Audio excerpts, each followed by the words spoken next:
Social work is a helping profession, and it's a very broad profession. It's really about working with people in a variety of settings. You can do almost anything with a degree in social work. You can work in healthcare, you can work in education, you can work in counseling. I know typically it is thought of as the DHS caseworkers, but there's so much more that you can do with a social work degree. I picked up a social work program because I've been through a lot in my own life, and I've just had a lot of experiences that made me want to help other people. Because I was in pre-optometry, because my brain is actually wired scientifically and mathematically, but I just wasn't happy. I felt like I wasn't doing enough because there's so much that's like going wrong and with families, and I felt like there was something I could be doing about it, and so I started searching, and I happened to stumble on social work, and I kind of was like, well, what is this all about? What we do in an undergraduate program is provide a breadth of education, so students have a good working knowledge of all areas of social work. So for example, in our curriculum in this undergraduate program, we have 4 concentration areas, or 4 areas that we are teaching to. The first is practice courses. Second is research. Third is human behavior and the social environment, and the fourth one is policy. So we have several courses in the curriculum that deal with all 4 of those areas. And then again, at the graduate level, students would specialize. My area of social work, I do a lot more research, and within that research, I take that in order to create new policies or to assess programs and do community organization in order to create change within, like I said, policy within the way things are operated, to look at what programs should be created and how those should be further developed in order to better serve the population that they're looking at.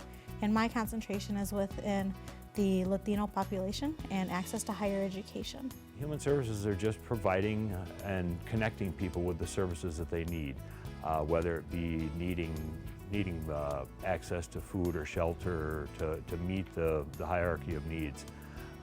Just to get them those basic things so that they can move on and reach those higher levels and start achieving for themselves and seeing themselves in a better position. Our internship is typically a 2 semesters. Students can do it in what we call block placement in 1 semester, but it's a 480-hour internship, 6 credits a class. It's 2 classes.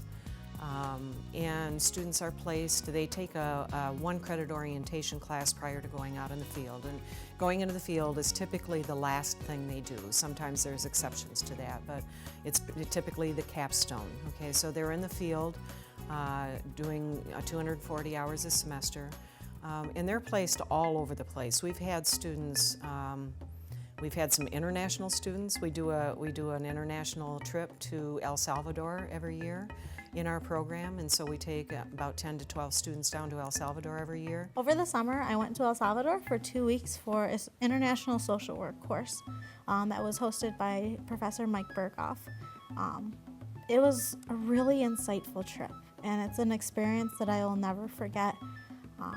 One of the most memorable parts was when we had our family stay in Santa Marta. It is a village that was highly affected by the Civil War in El Salvador. So one of the most important parts that we saw in El Salvador that was most important to the people was to make sure that we understood and knew who Monsignor Romero was. He was a priest in the area, and he actually came from the Vatican and was voted in there. And he's known as the voice of the people, the voice of the poor. Monsignor Romero played a critical role in the Civil War of El Salvador, and we also went to a bunch of different sites that remembered him. Internship. So I'm really focusing on that. That's the main focus for us being a senior in social work program. You're really focusing on your internship, what is going on there, what are the policies you use, what are the problems that you see that you want to try to make better, or just what is your internship, how does it help society? Currently we're sitting in the DHS office, which is actually where I'm interning. DHS is the Department of Human Services. It's the Mecosta and Osceola branch, so the one that's located in Big Rapids. And all of us interns do something different. I'm actually with the hybrid unit, which deals with juvenile justice, foster home, recruitment and retention, and also MYOI, which is Michigan Youth Opportunity Initiative. I'm currently interning at Project Starburst, which is a nonprofit organization, they work with United Way and basically just help people receive food. We help them with clothing if they need it. We help them if they want. We help them find jobs. When we have the funding, we help them with utility bills. So we do as I can. And so I would suggest if students are interested just to call me or email me and get an appointment with me and sit down and we can talk about both the profession, their interest, what the curriculum's like. But students can get a really good sense of what the curriculum's like, the required classes and things like going to the website to begin with.